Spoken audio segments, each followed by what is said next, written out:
Hello दोस्तों, नमस्कार। स्वागत है आपका study for life YouTube channel में।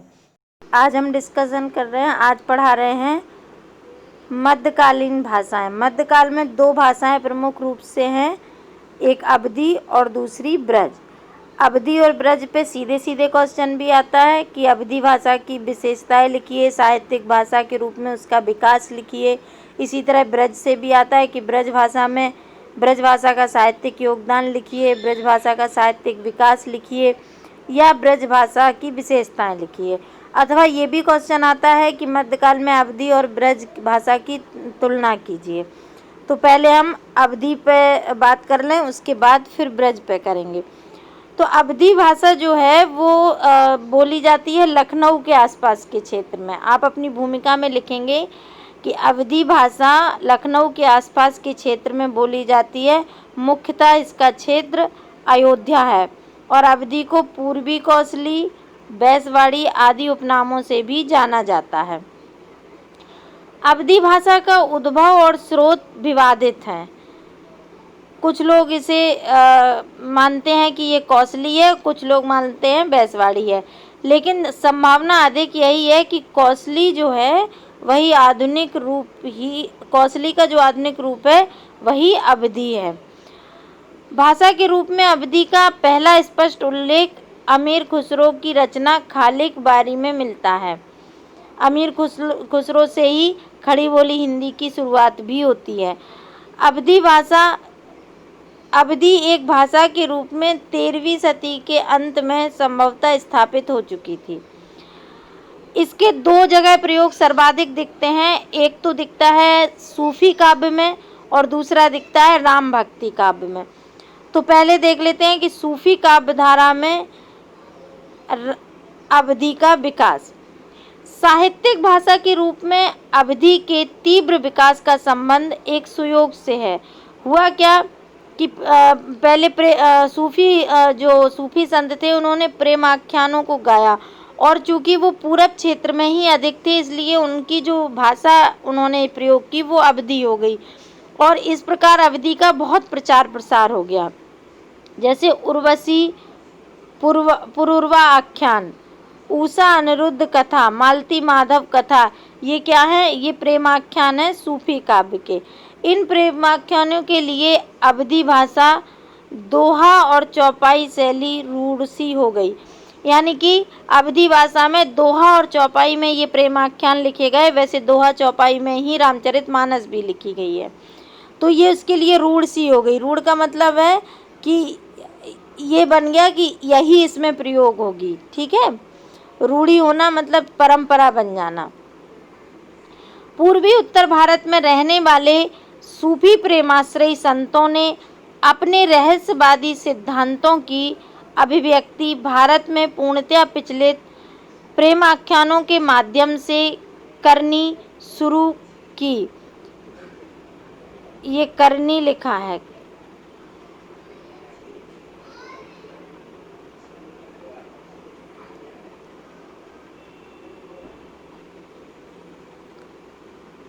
करनी।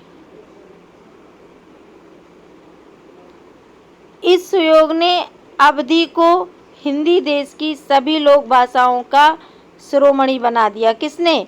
प्रेमाख्यानों में प्रयोग होने के बाद। पहली रचना जो संपूर्णता अवधी में है और जिसने अवधी को एक झटके में लोक भाषा के पद से उठाकर साहित्यिक भाषा के रूप में प्रतिष्ठित करने में महत्वपूर्ण भूमिका निभाई, वो है मुल्ला दाऊद की चंदायन। मुल्ला दाऊद ने एक प्रेमाख्यान लिखा चंदायन, जिसमें अवधी का प्रयोग किया और इसी चंदायन की वजह से जो लोक भाषा थी वो साहित्यिक भाषा बन गई अवधी। ठीक है, इनका एक उदाहरण है, दाऊद कभी जो चांदा गाई, जेई रे सुना सुगा मुरझाई। इस परंपरा की अगली रचना कुतवन की मृगावती है। इस समूची परंपरा में सबसे अधिक समृद्धि प्रदान करने वाले कवि मलिक मोहम्मद जायसी, जिन्होंने ठेठ अवधी का प्रयोग करते हुए 14 ग्रंथों की रचना की। इन्होंने ठेठ अवधी का प्रयोग किया। तुलसी ने कौन सी अवधी का प्रयोग किया? संस्कृत निष्ठ अवधि यानी कि तत्समी अवधि। ठेठ अवधि के बीच बीच में कहीं कहीं प्राकृत अपभ्रंश ठेठ अवधि के बीच बीच में कहीं कहीं प्राकृत अपभ्रंश के कुछ प्रयोग दिखते हैं।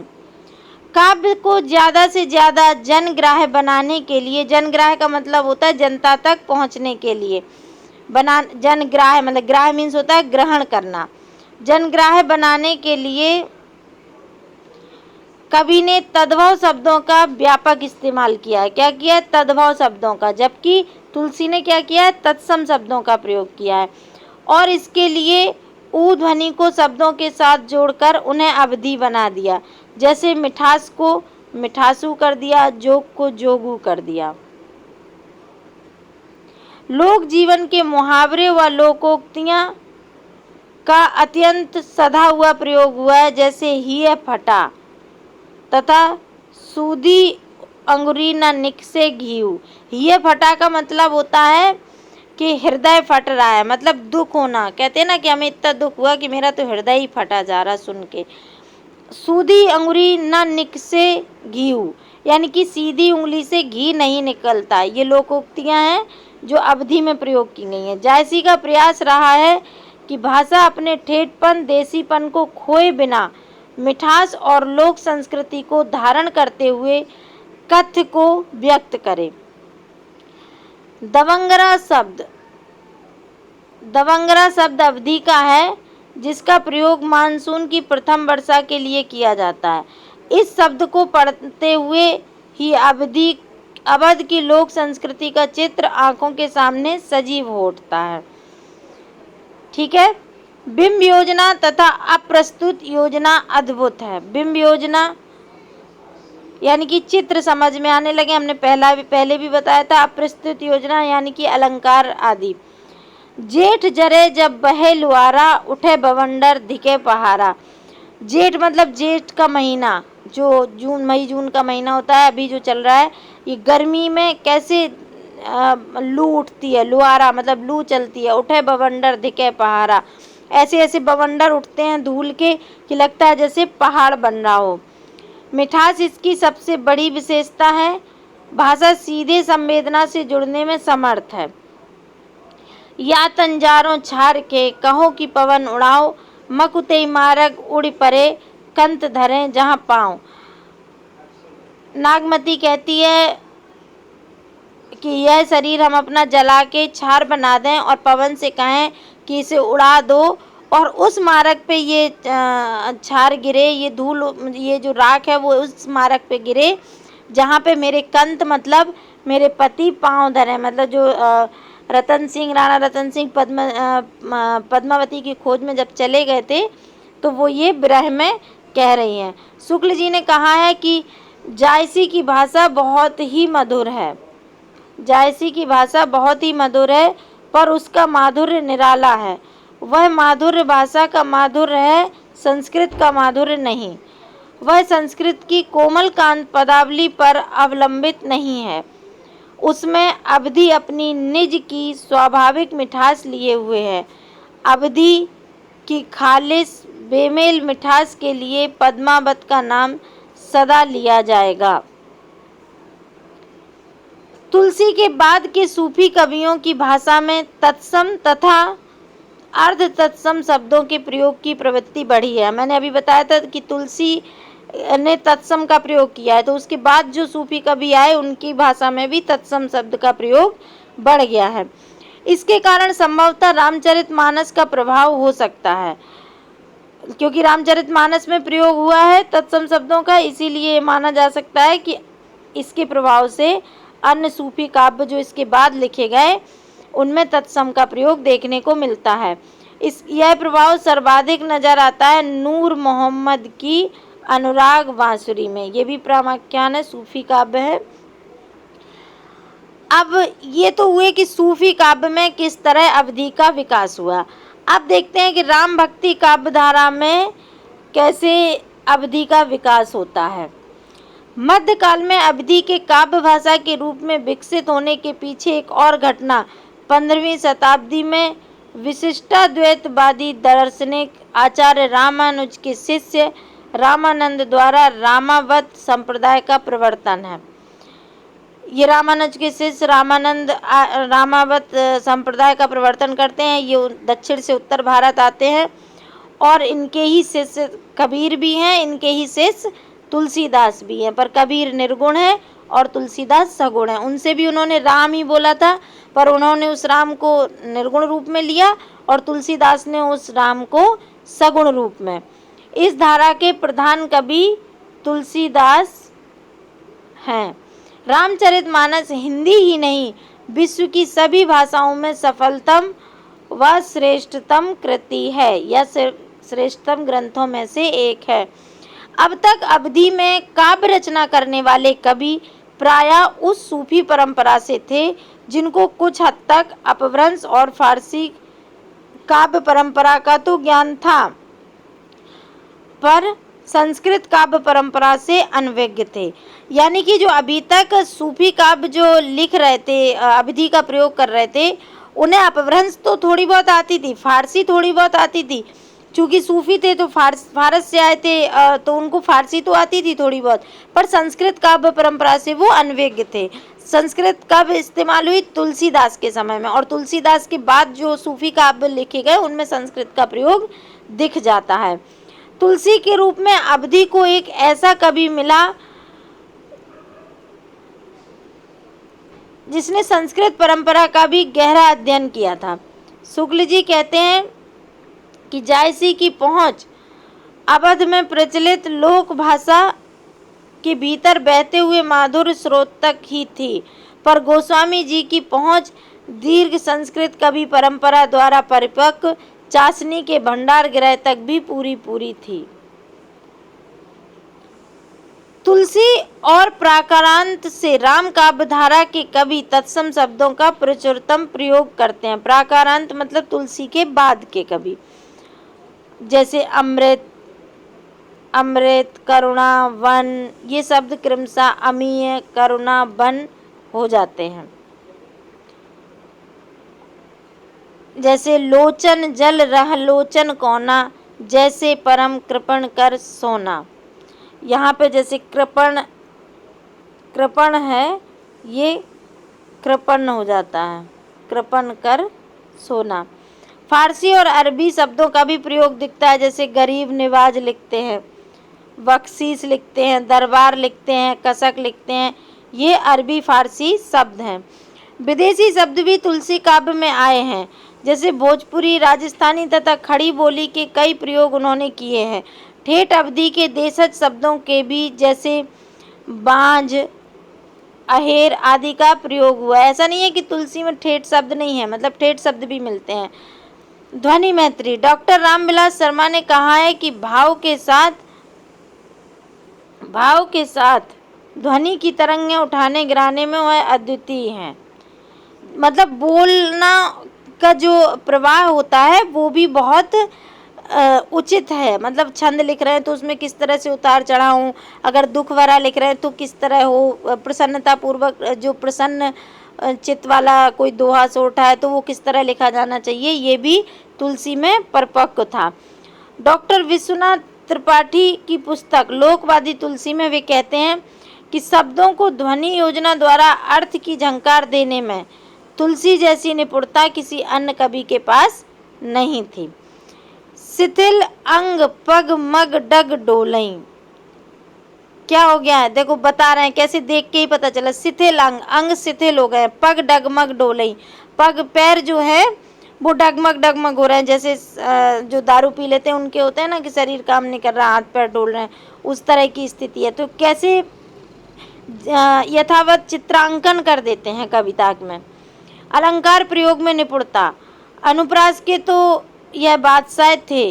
शुक्ल जी ने कहा है जलचर, थलचर, नवचर, नाना, कही कोटिक कपट कहानी।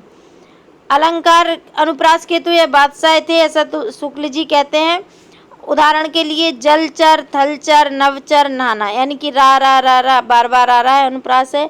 कही कोटिक कपट कहानी, का की आवृत्ति बार बार हुई है। उपमानों की नवीनता की मांग प्रयोगवादी कवियों ने तो आधुनिक काल में की, तुलसी ने यह मांग मध्यकाल में ही की थी। ये हम आपको पहले भी समझाए थे जब हम भक्ति काल पढ़ा रहे थे, और जब हम क्या पढ़ा रहे थे, अज्ञेय को समझा रहे थे। अज्ञेय ने जैसे कहा था कि सब उपमान मैले हो गए हैं, देवता कर गए हैं इन प्रतीकों के कूच, इसलिए मैं तुम्हें क्या कहूँ, मैं तुम्हें कहता कलंगी बाजरे की। उसी तरह ये सीता के लिए कह रहे हैं कि सब उपमा कभी रहे जुठारी, कहीं पट तरों विदेह कुमारी। विदेह मतलब सीता जी तुम्हें किस उपमा से नवाजूं, सब उपमा पहले ही कवियों ने झूठी कर दी है साधारण नायिकाओं को प्रदान करके। समकालीन स्थिति क्या है, मतलब आज की स्थिति क्या है, तो आज भी कुछ कवि हैं जैसे बालचंद्र प्रसाद हैं, बालभद्र प्रसाद हैं, बंशीधर शुक्ल हैं, चंद्रभूषण द्विवेदी हैं, जो अभी भी अवधि में कुछ कुछ साहित्य लिख रहे हैं। अवधि की शक्तियाँ क्या हैं, यानी कि अवधि में जो क्या क्या पॉजिटिव पॉइंट हैं या क्या क्या शक्तियाँ हैं। यह न ब्रज की तरह अत्यंत कोमल है और न संगीतमात्मक बोली नहीं है, यानी कि ब्रज की तरह यह अत्यंत कोमल और संगीतात्मक नहीं है, परंतु खड़ी बोली व हरियाणवी की तरह कठोर भी नहीं है। लचीलापन अवधि का दूसरा बड़ा गुण है। अवधि भाषा का एक प्रमुख गुण उसमें निहित ठहराव व बांधने की क्षमता है, जिसका परिणाम यह हुआ कि प्रबंध काव्यों के लिए अवधि एक सहज भाषा बन गई। भौगोलिक दृष्टि से विस्तृत क्षेत्र की बोली है। अवधि ब्रज से काफ़ी मिलती जुलती है, जिसके परिणाम स्वरूप ब्रजमंडल में भी बोधगम्य है। इसे भोजपुरी से भी निकटतम होने का लाभ मिलता है। अब देखते हैं कि इसकी सीमाएं क्या हैं। अवधि में गंभीरता, मर्यादा और औदात्य जैसे भावों की उपस्थिति अधिक है। इसमें व्यक्ति की मनोरंजन परक तथा चंचल मनोवृत्ति पूरे आवेग के साथ व्यक्त नहीं हो पाती। ये इसकी कमियां है। इसमें गंभीरता है, जैसे राम क्या है, मर्यादा पुरुषोत्तम है, तो उनको अवधि में ज़्यादा अच्छे से बताया गया, जबकि कृष्ण के लिए ब्रज ज़्यादा उचित रही। चंचल, चूँकि बहुत गंभीर भाषा मानी जाती है अवधि।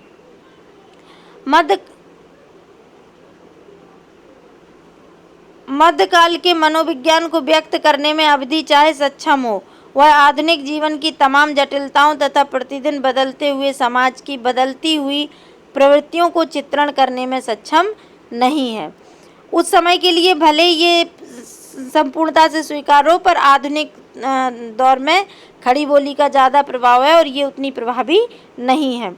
अवधि प्रबंधात्मक रचनाओं के लिए अधिक उपयोगी है, किंतु मुक्तक वाली तेजी उसमें नहीं है। स्वयं तुलसी ने सामान्यतः अपने मुक्तकों के लिए ब्रज भाषा का प्रयोग किया है। अवधि में यह लचीलापन तो अवश्य था कि वह संस्कृत, अरबी, फारसी शब्दों का अवधिकरण कर सके, किंतु वह लचीलापन नहीं था जो अपने स्थान का अतिक्रमण करके हिंदी के सभी स्थानों की अपनी भाषा हो जाए। तो ये थी अवधि की सीमाएं और विशेषताएं।